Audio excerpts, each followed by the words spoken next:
بسم الله الرحمن الرحيم، والصلاة والسلام على نبينا الحبيب. موضوعنا اليوم حول الهدر المدرسي. يعرف الهدر المدرسي بتغيب الطفل أو المراهقة في سن المدرسة عن الحضور إلى المدرسة بشكل متكرر دون أي مبرر كاف لفعل ذلك. يعتبر الهدر المدرسي أكثر شيوعًا بين طلاب المرحلة الإعدادي والثانوي. أما الأسباب فهي أنواع: الأسباب الاقتصادية: قد يقوم الأهل بإهمال تدريس أبنائهم بسبب عدم تواجد فرص العمل التي تلبي احتياجات الأبناء في المدارس. على سبيل المثال، الأطفال الذين يعانون من الفقر. الأسباب الاجتماعية: الفقر والافتقار إلى الموارد المالية، الضغط الاجتماعي والتوقعات العائلية.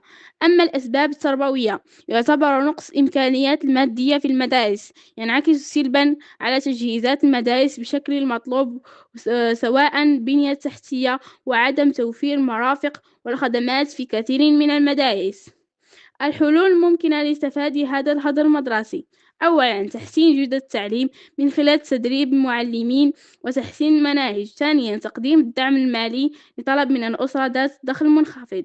ثالثاً، زيادة الوعي أهمية التعليم من خلال الحملات النوعية.